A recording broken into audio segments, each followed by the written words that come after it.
Welcome to another episode of the Divine Council Worldview Podcast. We're going to be covering Genesis 2:15 through 3:5 on this one. That's our intent. And the reason I'm choosing those passages or that passage is to set up the fall or set up the story of Adam and Eve's disobedience. So everything that we ended with last time, which is basically starting up chapter 2 up to 3:5 is our goal. How are you doing, Mike? Good to have you back. Yeah, good to be back. Doing well. Have a fresh cup of coffee, so I think we're good. Yeah. You're getting a cold snap too, right? I mean, we have generally a pretty mild winter, but the whole nation's under a duress of quite a bit of cold right now.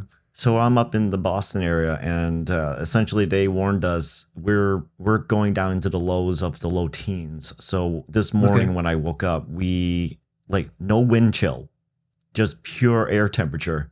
It's 12 degrees Fahrenheit. Okay.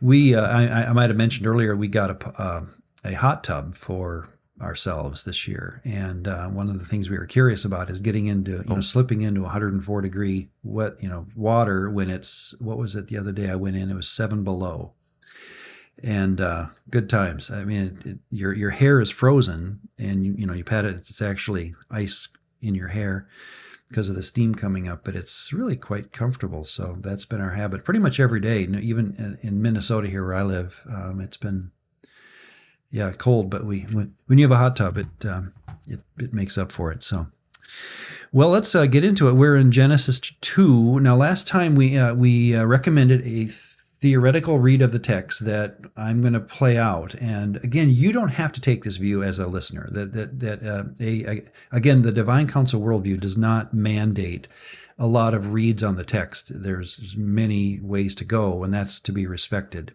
among anyone reading the text. But what I'm recommending as a possible read that, well, just for the sake of our discussion together here, makes sense to me is, and let's do it on screen. I'm going to share again our text here from Genesis chapter 2.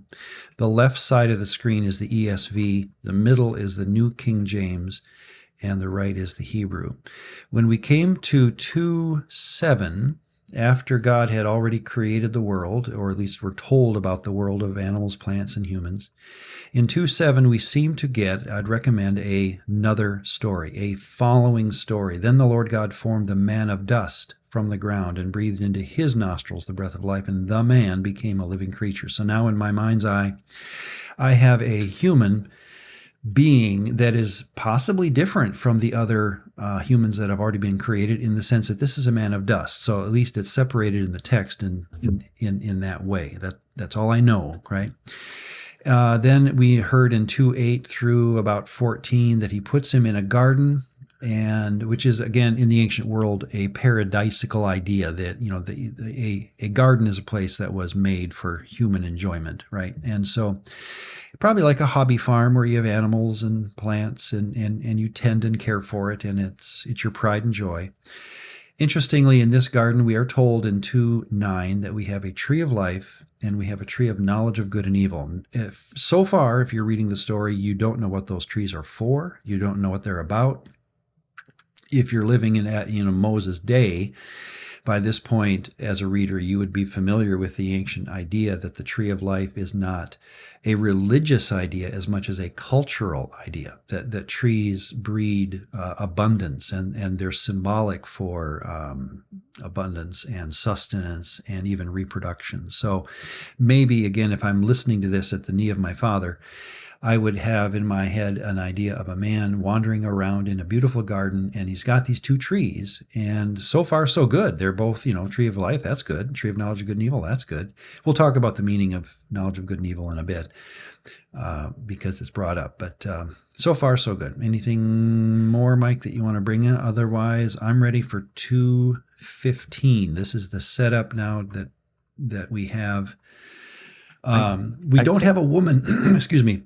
We don't have a woman in the hobby farm yet. We have a male. It sounds like the man of dust. We don't have any other person with him. Now he has animals, I would suspect, coming and going, and he sees them pairing up, males and females.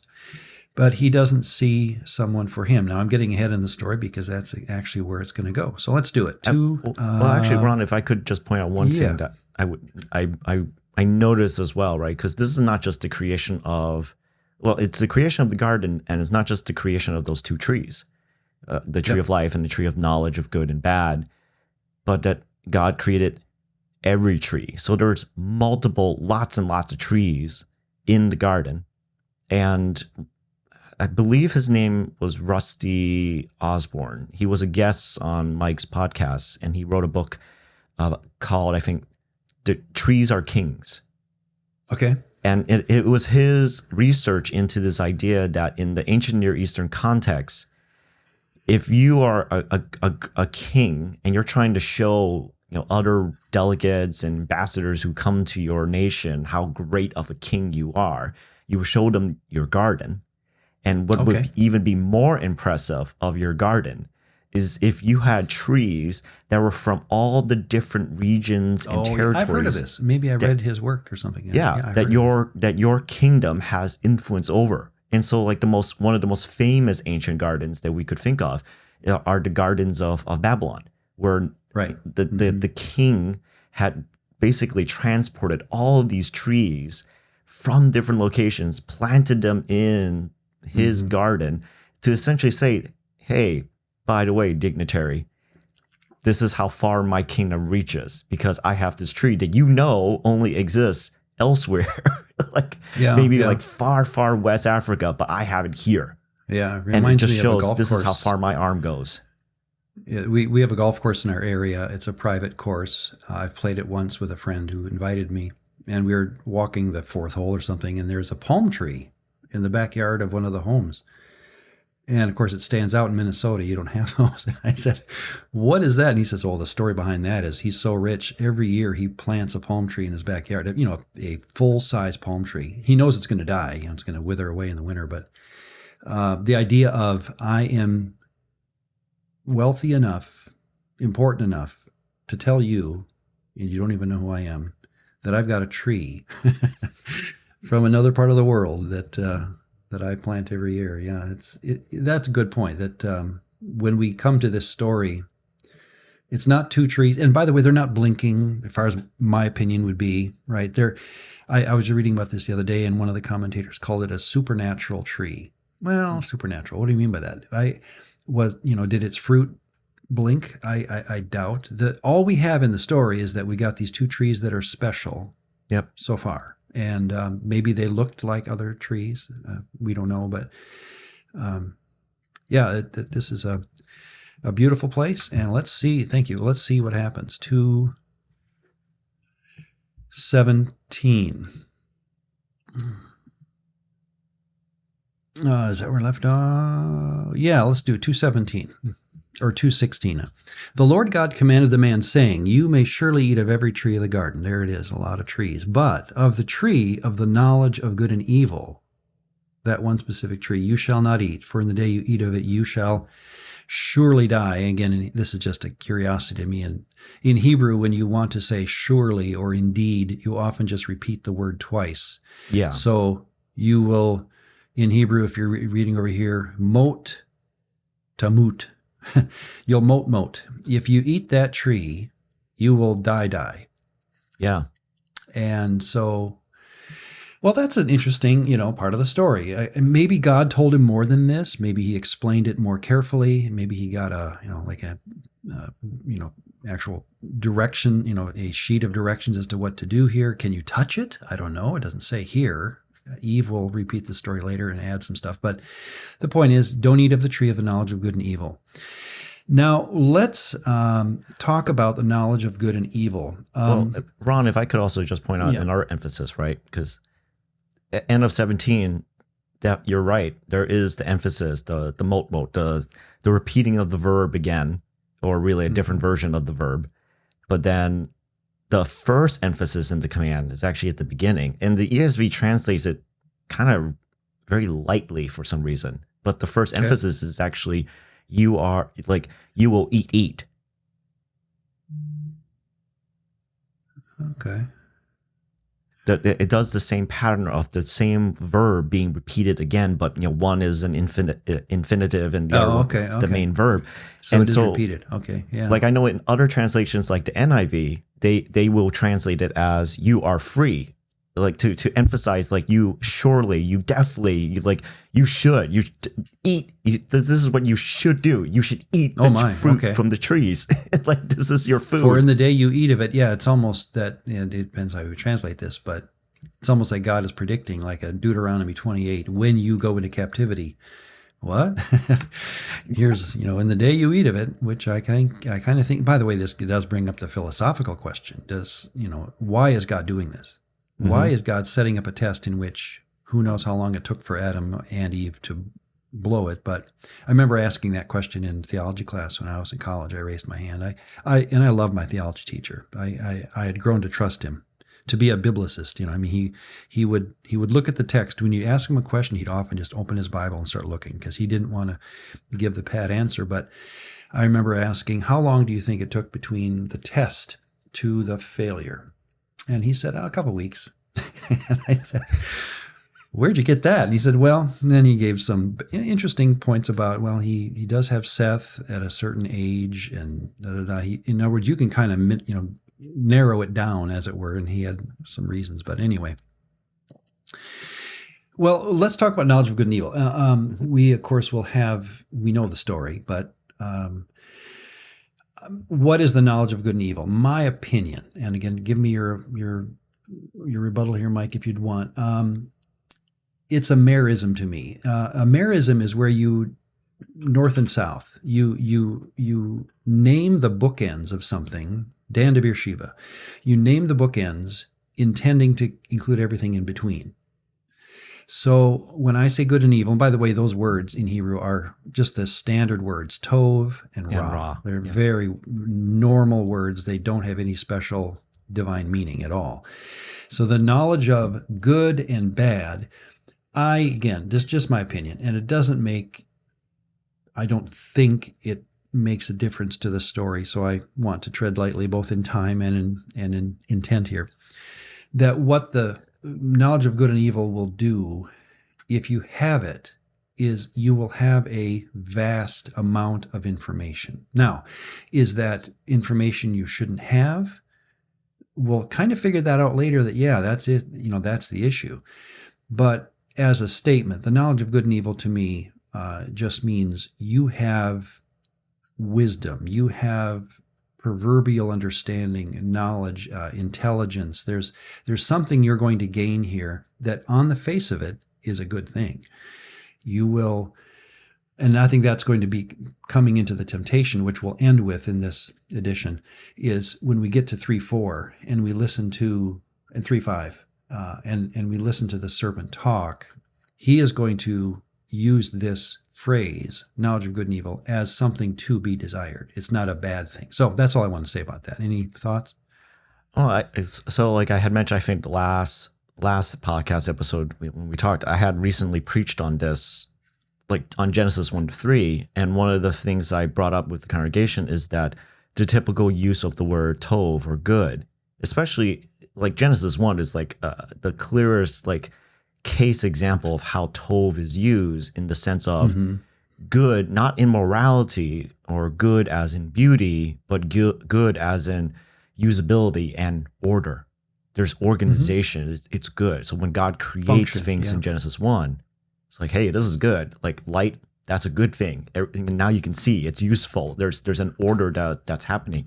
And so that sense, I have a suspicion, is coming into play as well of good, not necessarily of like morality. I think sometimes we as Westerners, we just assume good here is a moral good, but it could be simply good knowledge.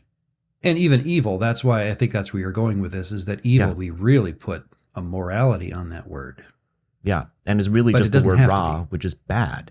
Just so it could be just a bad result, a bad thought. A tornado is ra. Yeah, it's just Ra. like, oh, he fell off the cliff. That was Ra. Oh, that's Ra. I love the word because some Hebrew words just like onomatopoeia, they just have that sense of something just by saying the name or just by saying the word in Hebrew, you feel it, right? And Ra is one of them. Yeah, in other cultures, like my mom, she had this idiom that she would say like "Mosan Bai Jilai," and that's in Toisanese, like a particular dialect in Chinese. And it means basically what it sounds. It's a bunch of nothing. It's a bunch of silliness. Mosan Bai Jilai. It's like and my Cantonese and Toisanese is terrible. Okay. Like my understanding is probably like at a 4 or 5 year old rudimentary level. And we speak Chinglish at home whenever I was with my parents. But that word, for some reason, my mom noted was like one of the most perfect pronunciations because some reason I could just say it. Some Hebrew, yeah, that's a great point. Chutzpah in Hebrew, yeah. Liebchen in German. I was reading something or listening to something in German, and Liebchen, it's a young girl. Is that am I thinking right? In other words, some words just you can't translate. There's meaning in the word that a boat is a ploion or whatever in Greek, and that works. But some words you just have to leave them in the original language because cherubim, right? You have to leave it in that language just to let it flow. Well, so 2:17, as we come into the story, I think what God is saying, if I'm reading this the first time, I've got a guy who's got 2 trees. I'm told, it's implied I can eat the tree of life, right? Because he doesn't mention that here, but he says that tree of the knowledge of good and evil, that's the one you stay away from. Don't eat of it. If you do, you will die. Now, what did that mean? I think it means exactly what it meant to the hearer, that he had seen death. That's my point. See, earlier I had argued that coming out of Genesis 1, I think you have a rhythm of life and death in the plant and animal world, so that when Adam here is told, you will die, he knew what that was. He didn't have to be told. It means you're going to tip over, stop breathing, and become one of those things that you've seen on the side of the road. And that's the warning, right? Okay. 2:18, then the Lord God said, it is not good that the man, notice in Hebrew again, you have an article there, the man. So the word Adam is not yet used. It is not good that the man should be alone. So it's not Ra. I'm sorry, it's not Tov. Interesting, at the end of 1, God saw everything and it was Tov. This is great. Mm-hmm. Now he admits, in the story, the same God admits, well, for this story of this guy in this hobby farm, it's not good that he's alone. And so what he does is I will make him a helper fit for him. Comparable is the word neged. So he's going to make, of all the animals that he's seen pair up, he noticed he didn't have one. So God is going to make one for him. Now out of the ground, verse 19, the Lord God had formed every beast of the field, every bird of the heavens, and brought them to the man. Notice again in ESV, because the article is on Adam, the man is proper. Here's where the New King James makes an interesting, I just bring this up because it reminds us always, don't trust your translation. You always have to, in a sense, compare it to the original, because every translation is an interpretation. For some reason, the New King James starts throwing in the word Adam or Adam. This is the first use of it, Adam. But we know it can't be Adam here because you don't put an article on a proper name. David. They just didn't do that. So the ESV is doing it properly. He brought them to the man. Now, again, is that a big thing? No, I'm just saying, notice how the 2 translations, and you could line up translations here if you wanted to, and notice how they're going to play this out differently. Yeah, I do wonder on if they're, because they know what's coming ahead. Yeah, if that's part of the reason why they start changing it to a name, Adam, because, well, we're getting to who will eventually be, called something else too. And so, but it is a really excellent point because, yeah, you can totally see the translation team decided, hey, I have a great idea. Let's take. And we all know this. Yeah, and I hope we all know the story behind translations. A translation is a group of people who have money, who can afford to do this, pay people to translate out of the original language, in this case Hebrew. That work is then sent to the general translation team. They have an editor that looks at it. They compare notes. They think about it, and they want to smooth things out, so that Genesis and Exodus agree, But the point is that if I was the general editor, I would have asked, in the New King James that came out in the late 70s, I would have asked my Genesis translator, why did you put Adam in 2:19? And I would have challenged it. I think I would have. And that's where the ESV did challenge that and say, well, let's go back to the man, because that's more fair to the text. But we're getting bogged down in in the text there. That's okay. So what does God do? Out of the ground, God formed every beast. He brought them to the man to see what he would call them. Now, again, the beauty of the story, in my understanding, is that you only have a certain number of animals that are on this hobby farm that Adam has to name. He's not naming every biped right in the world. And whatever the man called coal, now notice every living creature, does it have the word coal? Each, I'm looking at my Hebrew to see if they're, yeah, right there, coal, all. Coal can sometimes mean each, every, doesn't have to be every single one, much like in English or in Greek when it says that all Judea came out to see John the Baptist. It doesn't mean that every person came. It means that people from every walk of life, for example. So that's where this last phrase of 2:19, I don't take it to mean that Adam named every animal in the world. He whatever the man called every, in the sense of every creature that was around him, that was its name. So he gave these names, or these creatures, pet names, probably, and I don't know what they were. And I don't think he's naming them in the biological sense, giving them their biological names. He's just, Bill and Pat and Dominique, and he's naming them after a hobby farm kind of thing. The man gave names to all livestock and to the birds in the heavens and every beast of the field. Sadeh. In other words, this is the localized area that Adam was in. But, and here's the point of the story for Adam, and here's where the ESV makes the mistake in my mind, but for Adam, and they have a note there, or the man, notice in Hebrew, you can see it highlight on the right side of the page, there is an article there, but for the man, there was not found a helper fit for him. So, verse 21, the Lord God caused a deep sleep to fall upon the man, and while he slept, he took one of his ribs. That word is tzelah. It's used for side, even side rooms of like chambers in a temple. So it's not the biological. I mean, it may be his rib, but that's just a word we have traditionally stuck here. Took one of his sides, or his portion of his side, that's all we know, and closed up its place with flesh. And the rib that the Lord God had taken from the man, he made into a woman. So the man, here is, by the way, that is Ha-Adam again. He made into a woman and brought her to the man. Then the man said, and this is the first use then in Hebrew of coming up in the next verse. Well, it's highlighted, so let me just read it. The man said, this is at last bone of my bones, flesh of my flesh. This is the kind of being that looks like me. I'm looking at myself here. Bone of my bones, flesh of my flesh. She shall be called Isha, because she was taken out of Ish. This is the first use of the synonym for man in Hebrew.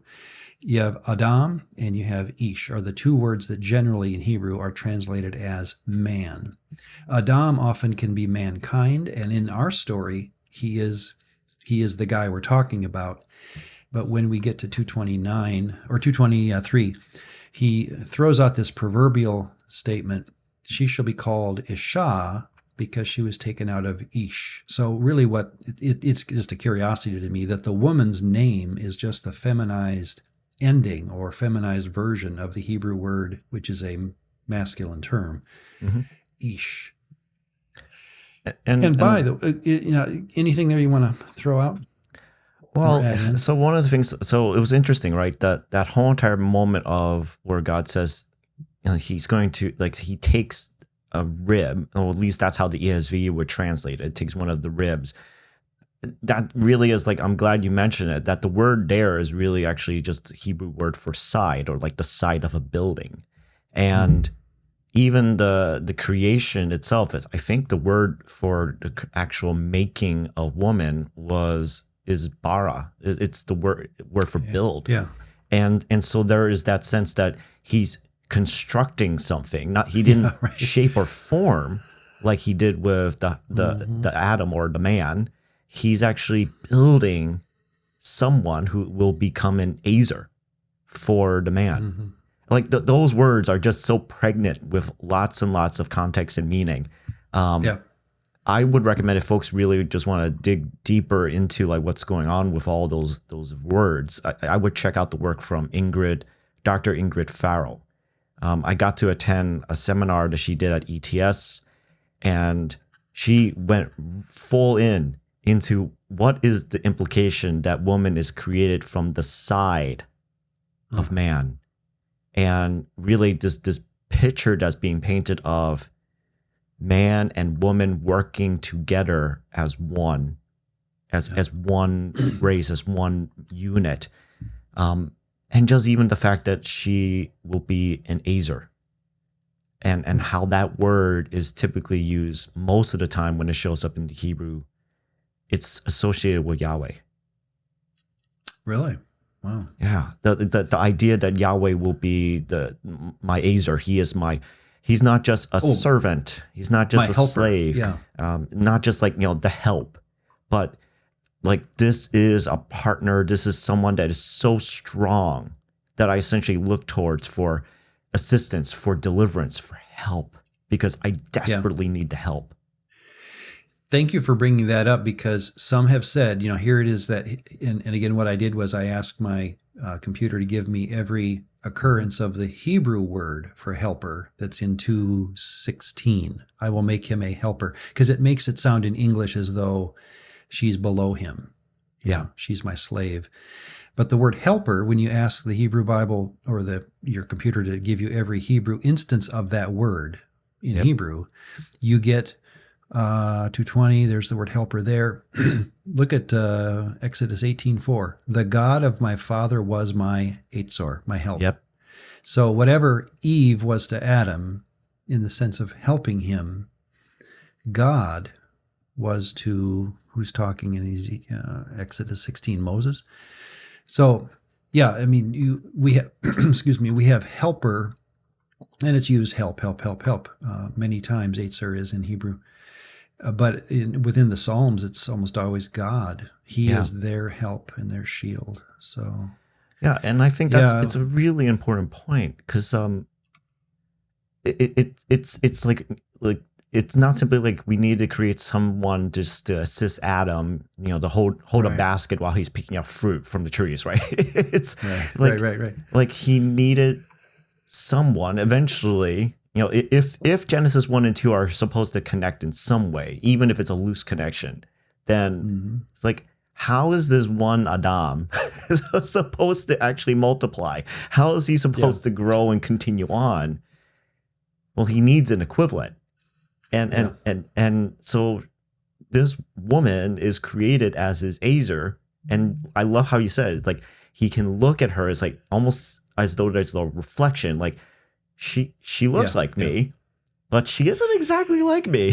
And I'm sure you've had this in your ministry. I've done, by the way, as a pastor, I did probably a couple dozen weddings, and we would always have a time of counseling. My wife and I would both be part of that. And as we would counsel the couple, all four of us together, we would talk about this issue, because culture is oddly nervous about the idea, and properly so, that a woman would be seen as subject to her husband, stuff like that. And yet, in the Bible, we're getting ahead of ourselves, but the story of the Bible is that Paul himself will tell women to subject themselves to their husbands, as unto the Lord. And so those ideas don't often flow into a modern discussion. Well, I have married non-Christian people together, and I tell them about this, and they're shocked that the Bible would tell a woman to subject themselves to the male.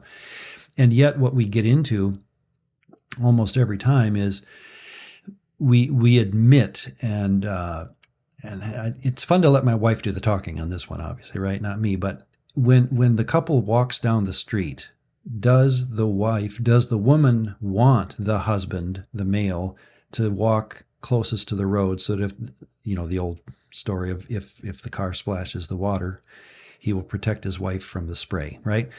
In other words, are there common sense? I was even watching with my wife. We like watching Married at First Sight, the Lifetime syndicated show. And these are non-Christians usually. And one couple for certain is not a Christian, I can tell. But she was offended when, during their, quote, honeymoon, which is, of course, they just met 20 minutes ago. But during the honeymoon, he didn't pick up her suitcase. And they were heading off to Mexico. And she even said on camera, I expected you to walk beside me and carry my suitcase. And he said, well, no, that's not what a guy does. A guy treats a woman equally. And she looked at him like he was from Mars. And I remember, thinking, aha, that's exactly the point. That just because we speak in terms of equality, it doesn't mean that there isn't bound within the heart of the woman and the man the desire to fulfill this kind of a story that we have even all the way back here in Genesis 2, that a man will look at a woman and say, boy, you look a lot like me, but you're not like me. And I am, and now this gets into the rest of the biblical narrative, but I think biblical man, you and I as males, we both have a knowledge of, a conscience of, or a conscience that works this way, that we deep down know. Something's within our constitution that we are to protect our wife. We are to physically lead her and help her when she needs protection. I hope that doesn't sound, too old-fashioned for someone, but I think there are ways to describe what that gut feeling that you're talking about, and the way that I would say it, I guess this is the way that my wife Sophia and I we really do strive. Yes, there is mutual submission, because we get people always want to remember, and they always want to point out the part of this is where Paul says, wives submit to their husbands, but it's in a greater context within that passage. It's talking about also mutual submission, and that in the end, it isn't. I just remember there was one pastor who pointed out to a lot of us guys, if, let's say we go with the very traditional perspective of the wives are supposed to submit to their husbands. Well, husbands, if you guys don't really have a mission in life, if you're just kind of flowing by and just doing your own thing and just sort of scraping by, if you don't have a mission, what is there for her to submit to bring on herself under mission with you, to partner with you? If you have no goal that you're going for, then I tell my premarital counsel couples this story. As a pastor, I've never had a woman come into my office and say, he's such a good leader. It's always the opposite. He says he's going to do something and he doesn't. He doesn't have a plan. In other words, what's interestingly bound up in the heart of in the human, or the husband-wife relationship is, and I think this is God-given, that the woman wants deeply to respect her husband. She has that desire. And the man deeply wants to love his wife. Yeah. The challenge is that, as Seneca, the old, the ancient Roman philosopher said, wherever humans show up, crisis is not far behind, right? The idea that when you put two people together who are not alike in every way, and let's get back to our text here, 2:23, she should be called a woman, she's taken out of a man. In other words, we're setting up a story in which, wow, that's beautiful, and also, oh boy, here we go. This might get interesting, right? In fact, let's do this in 2:24. This is a great example. Let me read it. Therefore, a man shall leave his father and mother and hold fast to his wife. They shall become one flesh. This clearly is stated as a midrashic look back upon this story as stated by someone who is living in their current situation, right? In other words, Adam didn't say, verse 24. Adam doesn't look up and say, therefore a man shall leave his father and mother and shall have his own. In other words, this is a statement made by the writer looking back upon the story of 2:20 3 of Adam and Eve forming, and he's making a current discussion out of an ancient idea. Okay, now the reason I bring that up is because, and I'm going to pull it up on screen here too, this is what they call in Hebrew anyway, midrash. This is taken right off the myjewishlearning.com website. You can get this, you can Google it, Wikipedia, whatever. What is midrash? And I want to introduce it here because it's going to have a huge impact on how we interpret much of the Genesis story. Midrash in Hebrew is an interpretive act seeking the answers to religious questions, both practical and theological, by plumbing the meaning of the words of the Torah. In the Bible, the root D-R-S-H, darash, is used to mean inquiring into any matter, including occasionally to seek out God's word. Darash can be used to like to search. That's commonly what darash is translated as. Midrash responds to contempt. This is the statement I like. Again, this is from a Jewish website, so they're not arguing theologically here. They're just saying, here's how Jewish midrash works. Midrash responds to contemporary problems and crafts new stories, making connections between new Jewish realities and, key, the unchanging biblical text. So the point is that when I say midrash, it's not a word that we often associate in Christian discussion about how to interpret the Bible, but I think it is it's hugely important to understand that when you talk about interpreting the Bible, the Jew has a standard way of doing, again, here it is, the word midrash. They will take an idea, let's do it, 2:23. Then the man said, this is Adam talking, this is bone of my bones, flesh of my flesh, she shall be called woman, she was taken out of man. A midrashist will say, or a midrashic interpretation of this story will say, I like it. Let's keep it. We're not changing the meaning of the story. This is what Adam said. Okay, so we're going to keep the story. We're not changing its meaning. However, I live in a culture and in a world that's much beyond this one, and it has different challenges. It has marriage in it. Okay, now again, Adam and Eve didn't get married, right? The text never says they were husband and wife. But what the midrashist does, or whoever put 224 in our Bible, they did a midrash on 223, and they said, let's apply that to you and I and our kids and how our world works. My daughter wants to marry this guy. What do I do? 223. A woman taken out of a man. Therefore, here's how you could, and he's not interpreting 223, he's midrashing 223. And when he does that, he comes up with this idea. Therefore, a man shall leave his father and mother and hold fast to his wife, his Isha, and they shall become one. Beautiful idea, but notice it's not the meaning of 223, it's the current day. What do you want to say here? Help me out, Mike. It's the current application, way of praxis. Yeah, putting into praxis. Good. Again, for the listener to our podcast, we don't talk about this stuff before we get on the air. So it's fun to hear what Mike says about my thoughts sometimes, and they're not rehearsed. I like the word, and I heard this again from a Jewish commentator, having fun with the text. They're having fun with it, but that they don't mean flippant, they mean fun, right? So you take a verse like 223, which is not about a man and a wife. It's about a guy realizing that what's standing in front of him is his comparable equal, okay? And that causes the midrashic idea of, hey, that will work for marriage. That's why when my son leaves the house and grabs this woman and off they go, they are fulfilling, and that word fulfill is interesting too. They're using Genesis 2:23 in their current daily experience. So anyway, I just wanted to throw that out there, that midrash will be a common way to interpret, or not interpret, to have fun with in a respectable way, the inspired text. Well, and then there is that interesting thing, right? Because in some sense, I absolutely agree. This is a reminder, right? When we're reading through the Genesis text, this is not a beat reporter who's like reporting right at that moment, like what's going on.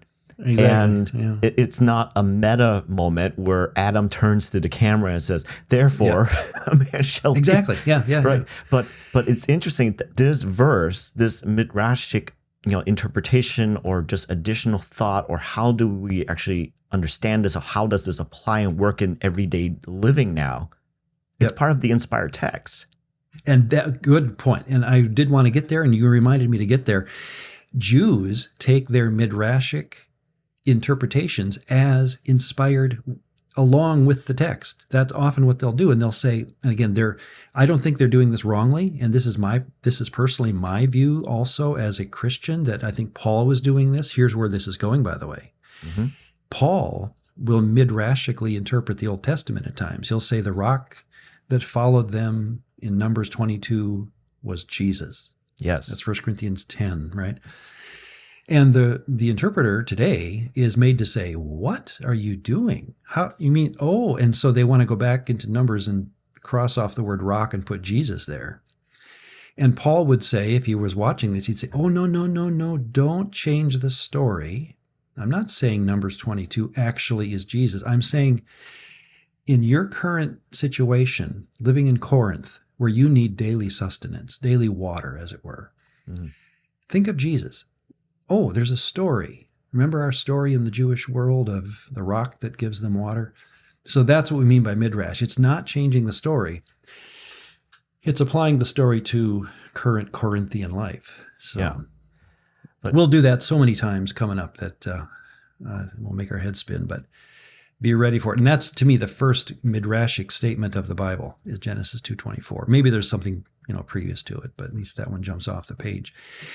And 25, the man and his wife were both naked, arome, not ashamed. We've often wondered again, what in the world's going on here? But my guess, based on how this is going to be used later, I think it's 3:10, that the ashamedness here is not to each other, it's to God. The man and the wife were both without clothing and not ashamed. You could put it in the positive. They were unashamed. They were proud, or they were, what's the opposite of shamed? They were pleased to be in the presence of the God that created them.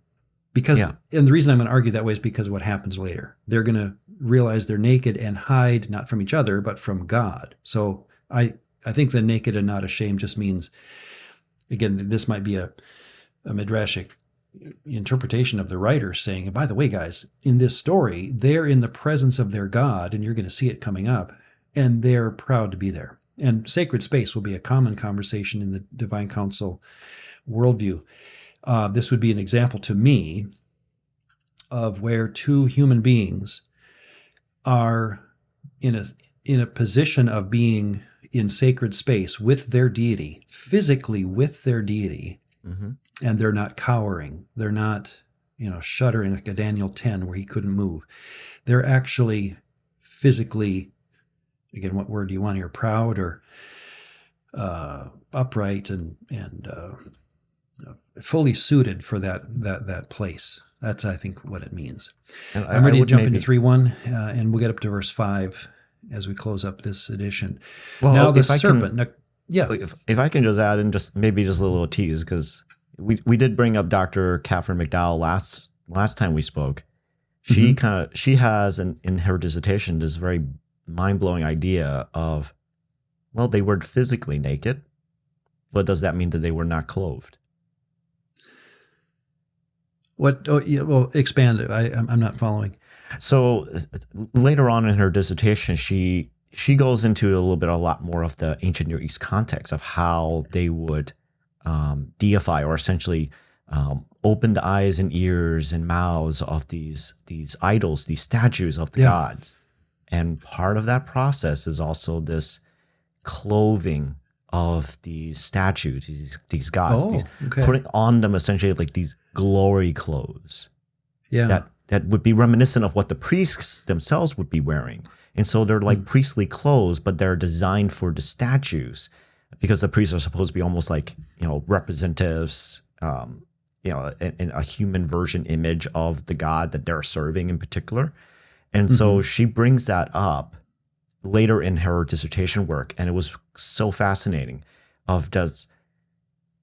Is there hints throughout later on in the scriptures that there was something going on? And certainly there's a lot of intertestamental Second Temple Jewish material that had this idea that Adam and his wife, or man and woman, were dressed in essentially glory clothes made of God's glory. Oh, okay. Oh, and so they were still naked because they're not physical clothes, but they were almost as though they were shining, but not because they themselves had light, but that they actually were surrounded by God's glory. Well, and again, this is not rehearsed, but that's interesting you bring that up, because serpent, the next thing, this is where maybe the literary genius of the writer, Moses, is showing itself, because when you get the next line, not ashamed, of course, then the next word is and. By the way, it's and, not now. Just can be that vav consecutive. And the serpent. Again, if you're hearing this as the first time reader, you probably had heard the story. So this is kind of like a retelling and putting it into, pen and paper. Here's what's happening. But you've all heard this story in your childhood. So that's why he calls it the serpent, the Nakash. The word Nakash is interesting because if you're watching this on screen, watch what I do. I'm asking my computer, give me every occurrence of the Hebrew term behind serpent. So there it is, serpent in 3:1, first mention of it. And then you get the 3:2 and the 3:4. So there it is. Notice on the bottom of the screen, Nakash is the translation. Serpents show up then, throughout the Bible. As I page down, Numbers, it's the serpent that Moses puts up to save the people from it's that bronze serpent, right? Venom of a serpent in the Psalms. Serpents are, here's a whole discussion. Charles Worth has a book on the serpent motif in the Bible. It's 450 pages. So again, I've not read it. I bought it and I haven't read it. But the idea is, in the ancient world, serpents were akin to the divine world. There was a craftiness about them that led the word Nakash to be associated with omens, the divine world. Even the idea, as you just brought up, shining. Because here's what you can do, and I'm sure Logos can do this too.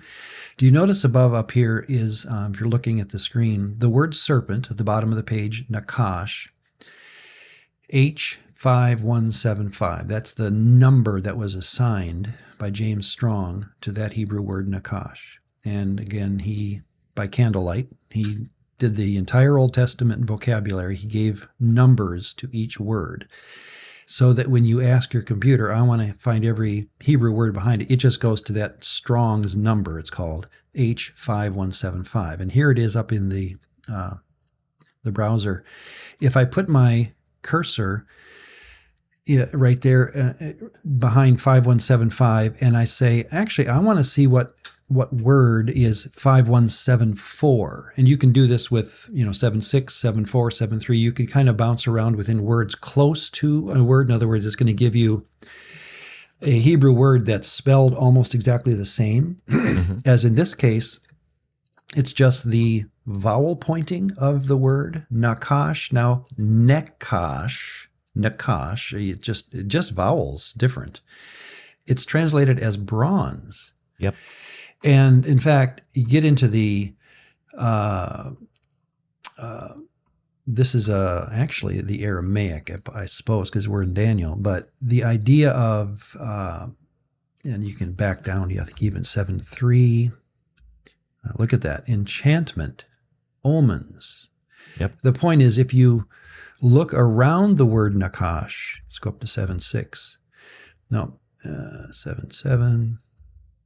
Now it gets into names, so we're not worrying about that. But if you work around that word, that's all I'm doing here, and pardon me for the specificity of that word study, but Nakash in Hebrew means serpent. There's no doubt about that. But the words associated with Nakash, and I don't have a list in my head, they often get into the idea of divination. So that when you hear the word as the first time hearer, you'll hear the word serpent and you'll say to yourself, uh-oh, there's implications in that word, connotations behind that word that would make you, as you read the rest of the story, say, oh yeah, that's what serpents do. In fact, that's how the verse 1 goes. Now the serpent was more crafty. And again, I think the reader would have said, yeah, I know. That's how we've always thought of them. They slither. They're just crafty little guys. So let's read the story. Now the serpent was more crafty than any other beast of the field. And I think this is a local state, a localized, that word field there. So in that garden, and I'm sure by the way, notice I said Satan. Satan is not in the story. He's never mentioned. You have to go outside of the story, further down the biblical story, before you'd ever associate Satan with this story. And that's fair. I understand why we do that. You're doing a little New Testament midrash. Yeah, there's a midrash in New Testament, exactly. Romans 16, God will crush Satan under your feet shortly. Those kind of statements I think are midrashic callbacks to this story. But as far as this story, let's be fair to this story, and I think everyone listening would agree. It doesn't say Satan. And if you want to put Satan in here, you're going to have to do a little work to get him there. But for now, we just have this slithering thing do something, and let's watch what he does. He's more crafty than any other beast of the field that God had made. In other words, I think Adam knew, here comes this snake, and boy, he's a crafty little guy. I probably gave him a name. He said to the woman, notice we don't know what's going on here. It was, is Adam turning his back on her for a moment when he's doing the laundry? What's going on? We don't know. So let's not try to preach this or make a midrashic implication. I remember a whole sermon that I had in my junior high memory of, here's what happens when men are not, or how'd it go? If you let your wife go off on her own someday and don't be with her and take care of her, here's what she might do. Well, pretend you never heard that, okay? Well, he said to the woman, did God actually say, you shall not eat of every tree of the garden? Right? That's back in chapter 2. The woman said to the serpent, and again, we're just going to set this up at the end, for our podcast here, and we'll pick it up next time with what happens. The woman said to the serpent, we may eat of the fruit of the trees in the garden. Fair enough, that's implied from chapter 2. But God said, again quoting Eve here, you shall not eat of the fruit of the tree that is in the midst of the garden, neither shall you touch it, lest you die. We've often wondered, and I've, since I was in junior high myself, I wondered, where did she get this idea? Because if you go back to 17 or so, God never told them not to touch it. Yep. She's implying the tree of knowledge of good and evil here, right? Yeah. So where do we get that? And I don't know what you think, Mike. I think she is simply, and I'm not impugning her. I don't think we need to. I would just say she's giving her best response and saying, well, whether God told us not to, we've made the decision we're not even going to touch it. And so she's just in general indirect quotation sense here, which they don't have quotation marks in Hebrew, so you have to always take these things as indirect quotation. She's just, reliving the command as best she knew, and I find no fault in it. Is that fair enough? What do you think? Well, so like I said before, I just had preached on this last, a few weeks ago, and so what I did with the audience was I simply took, here's what God actually said in chapter 2, and I just left it on the screen. And then side by side, I would actually show, so this is what the serpent said that God said. So it's like his version of what God said, and then highlight the same words that are similar, are the same in Hebrew. And people would, over time, they realize, wow, the majority of these words don't match up. Oh, really? So back in 3:1, you're saying that doesn't match? So like he skips like that. That was why earlier when I mentioned don't miss out the first emphasis, which like other translations like the NIV will say you are free, which is their way of saying you will eat like eat all you want. Like this is what I really want you to do, which is be appreciative and just enjoy the food that I've provided for you in this garden. There's so much food. Eat. Just don't eat one fruit. Just one. That's it. Yeah. Okay. Right. But the overall sense is you have freedom to eat from everything that I made, because guess what? I made it for you. Yeah. But and Satan, the serpent doesn't do that here. He focuses on on the negative version of the words, but he doesn't even quote it correctly. Right. He says, "You shall not eat of any tree in the garden," meaning so you're not supposed to eat any of the fruit from the trees, which is completely not true. Contrary to what God's intention. And so I kind of noticed that it's interesting because the serpent sets up the pattern of focus on the prohibition, not on the granted freedom.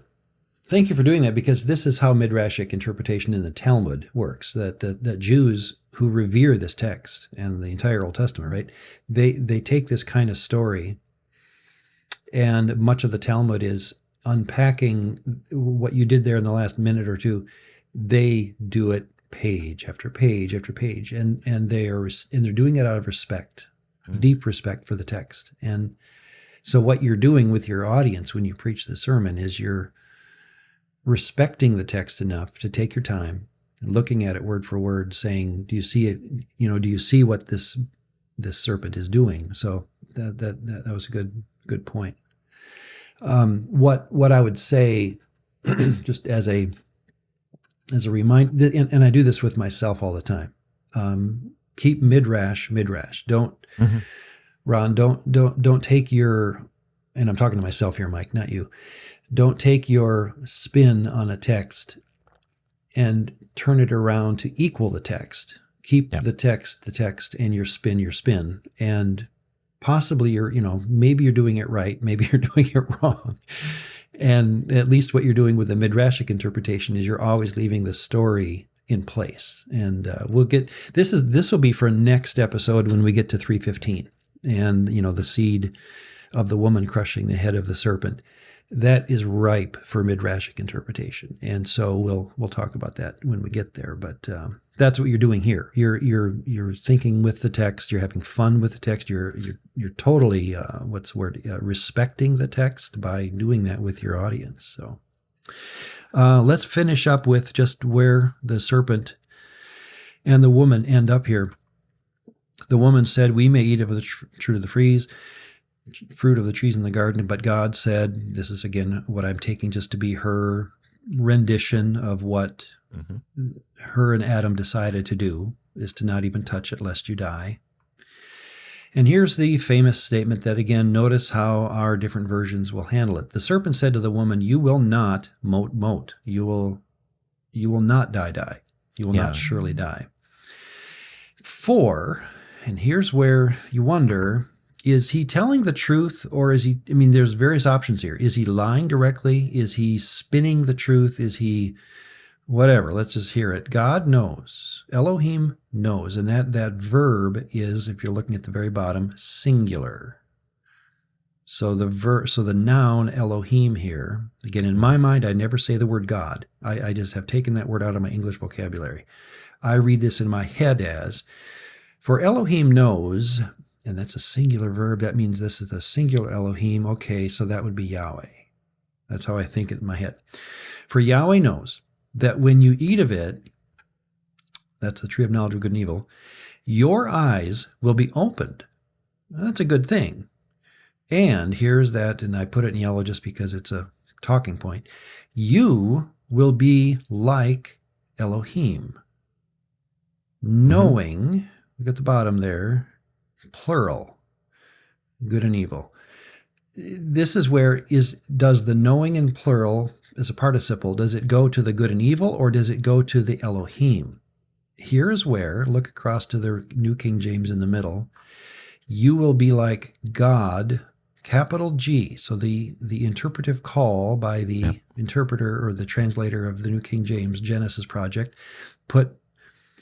thought this idea was that the serpent was tempting the pair to be like Yahweh. If you eat that tree, the fruit, you will be like Yahweh, knowing good and evil. Now, notice that's New King James. If you go back to the old King James, and I'll just pull it up here and put it equal. This is, the old King James of 1611. Here is your Old English. For God doth know that in the day ye eat thereof, then your eyes shall be opened, and ye shall be as gods. The original King James took that as a plural. Yeah. Knowing good and evil. So all I'm saying is, and again, you can play out your different versions here. I wonder what the Legacy Standard does. They have God. Okay. So I'll just go back to, I wonder if the ASV is based on, the ASV is 1901. And the ASV is followed. It's like the King James, but like updated to more American updated style King James, English. 1901. Yeah. So what they did, ye shall be as God. So they're going to go with the Yahweh idea, but then they put in a footnote. Look at the bottom, or gods.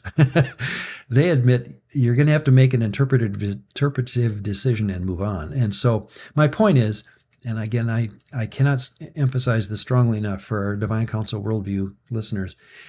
The Divine Council Worldview as a concept always has you, number one, thinking in terms of the original reader and writer. Number two, and that's a subset to number one, is when in doubt, remember every English translation is an interpretation. It's always interpreting. It has to. It's not a fault of it.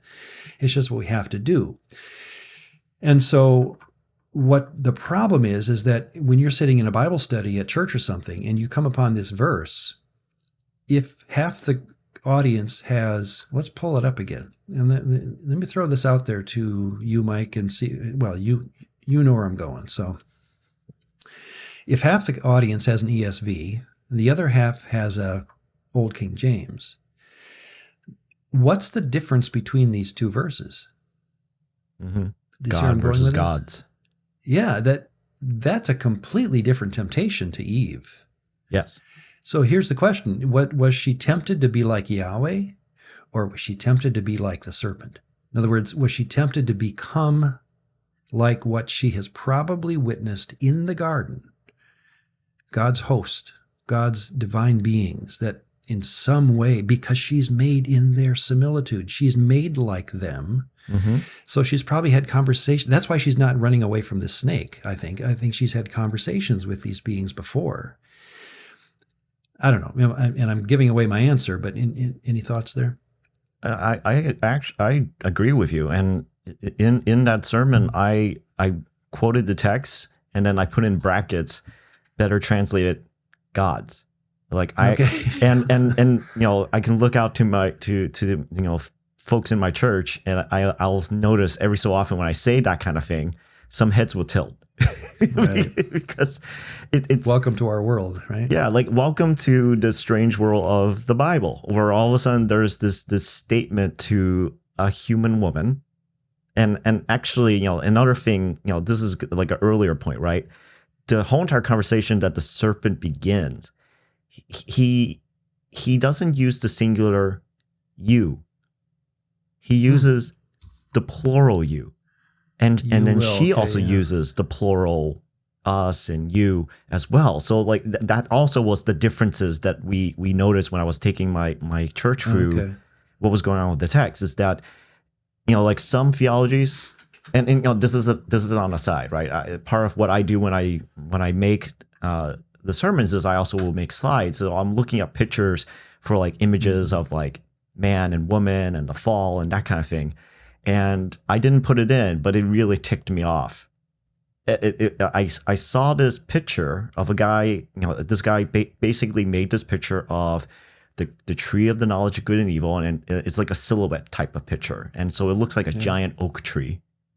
Yeah. And on the right side of it is, you could see the little squiggly like silhouette of a serpent, and a little mark for like a fruit, and then woman reaching for the fruit, like all in silhouette.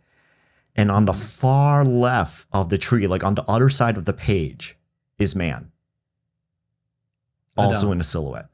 Yeah, okay. And the implied, messaging of the image was that man wasn't there or wasn't hearing any of this conversation, that was happening between the serpent and the woman, as though like, oh, hey, like I'm bringing some fruit for you to eat, and then man would just like eat this because he didn't know what was going on. Yeah, when she spends time on her own, she gets tempted. But I've heard that so many times. Yeah. At least this is how and maybe this is a more interpretive, but the fact that the conversation between the serpent and the woman is including the plural you, and it's clearly in the text of the grammar. Oh, okay. Good point. Then doesn't that mean that the man was there? It maybe not participating, not saying anything, but he was listening in, and he was the one that heard the original command. And so, right, and thank you. So next time when we, for our next podcast, when we talk about what happens, right? So we're going to stop here and then pick it up with next time. So when the woman saw, and then there it goes. There's the quote fall, right? So we'll do that next time. But I appreciate your point that even that silhouette image of subconsciously saying, here's, that Adam left her alone, and guess what happened, and no, I think he was there, and Paul will do a midrash on this in 1 Timothy, and say the woman was deceived, and the man rebelled, whatever. I don't take that to mean that Paul, for the first time in Ephesus in whatever AD 62, when he wrote Ephesians, he finally clarified for the watching world what happened in Genesis 3. I just don't think he's doing that. Mm-hmm. I think he's doing what a Jew does, and that is have fun with the text in a respectful way and play out a situation in Ephesus that he wanted to teach based upon this text here. So, but we'll let that go. Mm-hmm. Okay. In fact, let's close up this podcast with, again, just where we are. What I think is happening is the old King James, I think, gets it right. That the temptation of the serpent to the woman and Adam was, you know what I'm like. I know good and evil. I have this encyclopedic wisdom and knowledge of things. Again, I'll just leave it very general for now. I have this ability to think and reason and know, and it's beyond you guys. If you eat of this tree of knowledge of good and evil, that's what you'll get. You'll be like me. You'll be like a God. You'll be like a divine being. You'll be like an Elohim. So I think that was the temptation. In fact, as we close, Mike, I'll let you give your opinion. Why do you think modern versions, and God bless the ESV, I'm not opposed to it. It's a good version. But why do you think they went with capital G-O-D? In your opinion, that's not a leading question. I'm just honestly getting your opinion. I think there's several factors, right? I think there's it's like going back to that earlier issue of like, why do we translate that one Hebrew word, rib, when all the other times it's translated as side of a building and something like that? Yeah. Right. It's almost like the weight of English translation has so much momentum. It's slowing down because now we're actually examining the texts more carefully. But that tradition of how folks back in the 17th century translated the English text into the English language and how integral it was, that kind of background tradition, this knowledge, this weight and momentum is still moving forward. And so I think there's that little bit of that pressure that is happening here. And also it opens that whole entire can of worms of like, you're just doing a normal Wednesday night Bible study. And then if they put in the word gods, that just will open up into a big conversation. Yeah. And is that something that my Bible says that? Yeah. And so like, I guess that's also the other question is like, is that the purpose of a Bible translation, is to cause everyone to get into an argument? No, I was hoping you'd have a better end to that question, but my experience as a pastor was, again, I work for a bank now. I spend 8 hours a day enjoying my fellow workers, and we don't talk about the Bible at all, except when we get on phone calls and we talk about life. It's funny how everyone deep down has spiritual thoughts, and it's been just a blast to work with non-Christians. From what I know, I can sense they're not a believer, but boy, do they have deep questions that are just like mine. We're on the same page on so many things, and that's been a blessing in that sense to move away from ministry, full-time ministry, and do it now like this. This is how I do my ministry. It's just on the side, but anyway, what was that? Where was I going with that? The purpose of Bible study. I always hoped, I had this romantic idea that as a pastor, I'd sit in a room and I would, talk through the Bible, and everyone would say, "What's the Hebrew word behind that?" And blah, blah. And it was, well, it's not that way. Generally, people are looking at their English Bible thinking this is what Moses said. And the idea that Moses didn't speak English is throwing a wrench into something that usually is too much for the room to handle. And it's sad because you want it to go there, but it's just not part of the conversation. So anyway, we'll leave it there and look forward to next time. Thanks again, Mike. And everyone have a wonderful time with your Bible study. Continue reading ahead of us, and we'll see you next time.